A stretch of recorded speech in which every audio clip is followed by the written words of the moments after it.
What's going on, everybody? Hope you're all having a good Thursday. I'm going to be going through the baseball slate today. It's a little one. Reminder, at 6:30 Eastern, we are going to have a live NFL showdown show. It'll be myself and Brandon Cruz, so make sure to tune in for that. In the meantime, I want to talk about really quickly before we get going.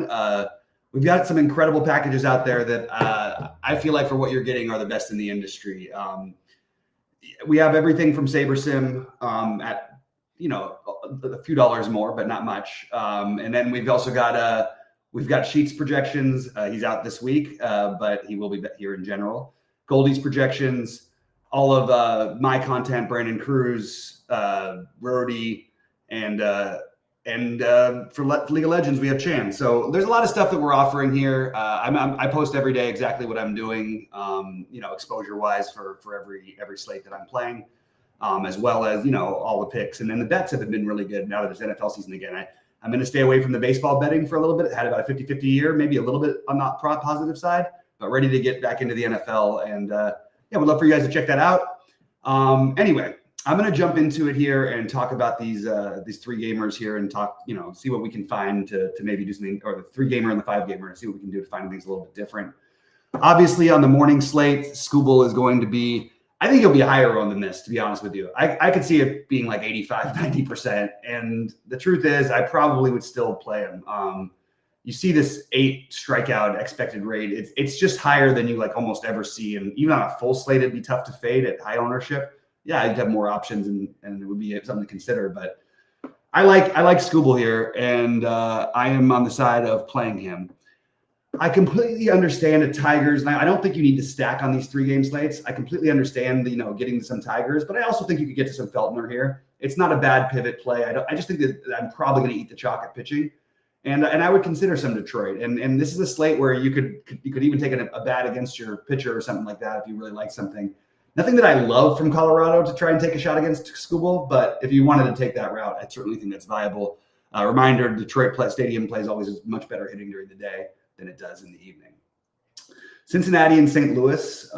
This is an interesting one because you have, Eunice coming back, and then you've got Sonny Gray, who I think is pretty, I want to say he's clearly number 2, but we have one other guy that we'll talk about in a minute. But you can see the difference in projection, 5.85 in his expected strikeouts versus Scooble's 8. I don't think you're really trying to get away from Scooble. Yeah, it's a small enough slate to where maybe just stacking Colorado is a route you can go. And I'm just hoping you get the bad game from Scooble. I'm totally fine with that. I probably wouldn't be doing that myself. Sonny Gray here, I do think he's either 2 or 2A. And I think at the same time, if you want to get contrarian, maybe you do the Cincinnati thing. The only problem is you're not quite getting that same crazy low ownership you are with Colorado. Some individual bats I like, take shots on Jordan Walker. Still waiting on this kid. Goldschmidt, I've done the St. Louis thing so many times lately, and I think that it makes enough sense here. It has been miserable. But I do like Goldschmidt specifically, and Arenado. Newt Barr would be my next favorite from the St. Louis side, and then always Ellie from the Cincinnati side. Assuming that he's in the lineup today. I didn't double check. Yeah, he is. All right. Moving over to Oakland and in Houston, this is where you have the other discussion for who's 2A and 2 or just 2. I think it's Valdez is 2, but he has been more familiar with this team. There's a pivot you could make to Gray at a little bit lower ownership, but it's not going to be low enough to get crazy, low ownership. I also think that you could argue for some Spence here, for what it's worth. It's just, again, you're trying to get different here, trying to find a different type of build, maybe get in different types of bats. I don't think that I would do that. If I was playing 150, I certainly would get to some of that. But as of right now, that's not where I'm at personally. So Kess says he likes the Cardinals, Tigers on DK in the early slate, and FanDuel. Yeah, you're just going to play the absolute chalk and basically give yourself almost no chance to win the tournament. I'm just telling you. If you play St. Louis and Detroit, you're just going to be playing just all chalk. Same if you play Detroit and Houston. I just think that there's other ways to go. And I think that you want to try to incorporate either a hitter against your pitcher, find one bat. Brenton Doyle, probably the best one against Scooble. But I would probably end up just playing Scooble and Valdez and then trying to get different with some of the hitting. And if I didn't play Valdez, if I decided to go with Gray instead, I think you could certainly argue for a low-owned ace stack against Valdez. And if you're not going to play, again, you don't need to stack, but it might make some sense when it's the only place you're really getting the low ownership from. Valdez has a history with the A's, mostly very good. Not all of it, but anyway, it's a funky little slate. I hate these slates. I don't mind a 3-gamer sometimes, but this is a really funky one, and the tournaments suck, and they all sold out early, the ones that were okay.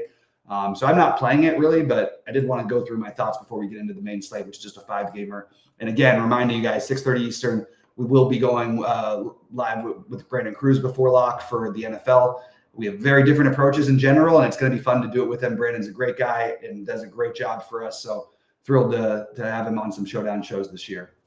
All right, we're going to get into the main slate in just a second. Here we go. Overall thoughts on the main slate. And I think you do have some options at pitching, which is nice. And we'll sort of go through it here. I'm just going to double check the actual Vegas lines versus the lines that we're getting. Reminder, it's a 6:45 Eastern time start. I'll touch a little bit on FanDuel when we go live at 6 Eastern later, but here's what I've got. All right, so we've got Mitch Parker against Miami here. I certainly love the idea of targeting against Miami. I'm curious why Parker's showing up as much as he is, and I personally wasn't thinking this of playing Parker. I'll just say flat out, I like both these stacks. Again, you don't need to fully stack, but I like both. I like the hitting in this game.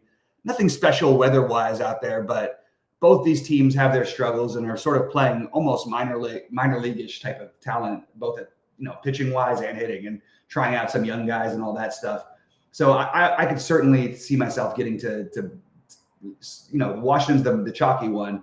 I could see myself playing some Miami here at lower ownership. I think it's a pretty reasonable route to attack on a small slate. Again, it's just you've got it's also like crazy value. It's how cheap they are outside of Berger and Edwards. Actually, they moved up Norby in price too. They actually kind of bumped him up a little bit, but they still have 4 guys 2,600 or less on Miami if you needed to go that route. All right, Gavin Williams and Pepio. Look, I have respect for Pepio. I'm not going to play him here. I think it's a tough matchup against Cleveland. I do think Gavin Williams is certainly in play against a Tampa Bay team that, hey, basically the second half of the year since the All-Star break, it hasn't been wrong to go against them. So I am totally good with the idea of just playing Gavin Williams here. You see the expected strikeouts, 5.94, pretty damn good. Williams has looked better and better. The matchup is a good one. However, because it's a small slate, I have to bring up the hitting, and it's interesting. Finally we get Cleveland as non-chalk. I don't know if I want to stack against Pepio, but I certainly think Jose Ramirez on a small slate that makes a lot of sense as a one-off, especially when there's no Shohei. There is a Judge and Soto on the slate, but there's no Shohei and there's no Bobby Witt. So I certainly could understand playing some Ramirez. Yeah, I don't think I love the Cleveland full stack, but I wouldn't mind like a 3-man, 4-man, maybe in a 4-4, something like that. Where I'm not playing Gavin Williams, I am totally good with taking just the extreme low ownership. Hope you get the Morel home run, something like that. It's pretty ugly, honestly, for these Rays, this lineup. But there is some of these guys have talent, and if they can connect with the ball, actually, Caminero is one of the top prospects and young prospects in baseball. Morel, we know his power. Caballero is solid with a little bit of upside. Yandy Diaz always been, he's the one, more expensive guy, but he's like an actual major league hitter. So a lot of different things you got to consider on these slates. Overall, I do like Williams the most of anything in that game, but I'm open to being swayed a little bit towards the Tampa Bay side by the time the day's out. We'll see if we get to that. Red Sox and Yankees rivalry begins. All right, you're going to have Cortez as pretty chalky. I love Cortez here, and I wish this was a bigger slate because I think he'd get forgotten. The Red Sox are interesting because they hit lefties and righties pretty well, and they strike out a ton against lefties especially. I think that Cortez is a good play, but at this ownership against Boston, maybe you can find something else. Boston's a dangerous enough team, rivalry game. Maybe we could find something else to do. Boston's really expensive to try to stack at the top especially, and even at the bottom, it's not like you're getting any real discounts. It's going to make them very, very low owned. And then you've got Criswell against the Yankees here. Yankees with the big total. Wind blowing in a little bit from left, sort of across the field. We'll see what it looks like later. The Yankees are going to be pretty popular. I certainly think if you were just looking at the slate from a macro point of view, you would just say like, okay, Yankees and Washington make sense just based on their run total, based on the situation. But I don't know. I do like the Yankees here, but I don't think it's like an auto, we have to 5-man stack the chalkiest team on the slate. They are kind of hard to get in unless you use some. So maybe you use some weird value you can find from Miami or Tampa Bay to offset both the ownership and also to get the value into where you can play Judge and Soto. So that's the way that I would play the Yankees. I would try to get those low-owned cheapos in there with them, who I think have upside. Again, I probably won't fully stack. I like the 4-2-2 or 4-3. There's some hitters I really like on the slate. Obviously, I love Judge and Soto and Stanton. And it's hard to get away from the Yankees entirely on a 5-game slate where they just look like a very, very, very good. They're in a very, very good spot. The one guy you'll get low ownership is Anthony Rizzo. I know it's for a reason, but still want to mention that. And then against Cortez, I just wanted to mention, look, if you're going to build in some lineups without Cortez, and I think he's probably going to be around 50% owned, so you're going to have some probably that aren't him. I like the idea of getting to some Trevor Story, and probably will be a little higher than 8th in the lineup. I know he's just coming back and hasn't done anything. But I like the idea of getting to some Devers. I think that a little mini Boston stack in your non-Cortez is certainly a viable route to go to get different. Now, you're not going to be able to play them with the Yankees, but maybe you could play some of the Yankees with them. You just can't play the most expensive Yankees with, Devers and Duran. But maybe you can play the cheap Trevor Story. We'll see where Danny Jansen, assuming that he's in the lineup today, fits in. I think there's something you could do against Cortez there. Absolutely appreciate that All-Star DFS. We love doing it. We want to keep you guys happy. Please hit the like button and all that stuff. The videos are waning down. Logically, I think we're going to have to reconsider certain things for next year for baseball. But because we have some loyal people like you who always seem to show up, and we're continuing to pump things out for the rest of the baseball season, in addition to football. And then obviously basketball is going to be around the corner pretty damn soon. All right. Love Bryce Miller as a real life pitcher. You guys have probably heard me talk about that before. Love this whole Seattle pitching staff in general. I don't think we have to do this. I actually like Cortez a little bit better, but because, look, they're going to be similarly owned. I think it's very close. And then the thing that's interesting is you're going to have a bullpen game against Seattle. So we can't take a pitcher against Seattle like we do every day. Let's play in some Seattle. How about that? How about we play Seattle as the main stack and fill in with the Yankees? I mentioned if you want to play Yankee stack, the ways to get different. I think Seattle as a main stack feels pretty damn good to me today. Take the shot. They have a tiny total. And again, it's going to depend on who's actually pitching. I've got it as a bullpen game. Other places, I've got it as rocker who might get the full thing. Let's wait and see. But I kind of like the idea of getting to some Seattle today. That was my first, get all the way different stack that I could sort of talk myself into. It's a tiny run total. People are not going to be doing it, but I certainly don't mind it. All right, moving into Milwaukee and San Francisco. And San Francisco put up a number yesterday. That was pretty big. There's a lot of teams that put up some numbers yesterday. You're going to see more 10-run games this time of year because you're going to have people just testing things out, letting guys go longer than they should. And you're just going to see it. Then the teams that are contending are all going to be pinch hitting in every optimal spot. So it's just what happens at the end of the year for baseball. So pretty ugly baseball slate in general. Birdsong and Montas. Okay, the other thing I thought of today that I thought, look, it's fringy.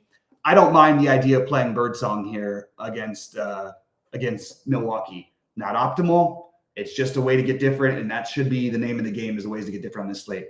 Montas, you could make sort of both cases for. Playing Montas, for sure. Definitely can make that case.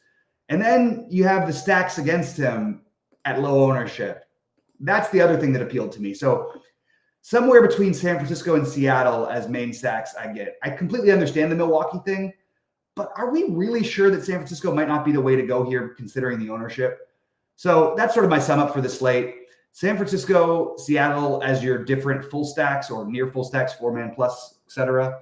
I think you could even include Tampa Bay because of how low the ownership is going to be. And then as mini stacks, I do think if you're going to play the Yankees, for example, if you're going to play Milwaukee even or Washington, try to round it out with the cheapos from Miami, Tampa Bay. That'll be the low-owned side, and San Francisco. That's what I have for this morning. We'll be live at 6 Eastern to go over everything later. Appreciate all you guys. Reminder to click the like button on your way out of here. Good luck to y'all, and we'll see you guys live for baseball at 6 and live for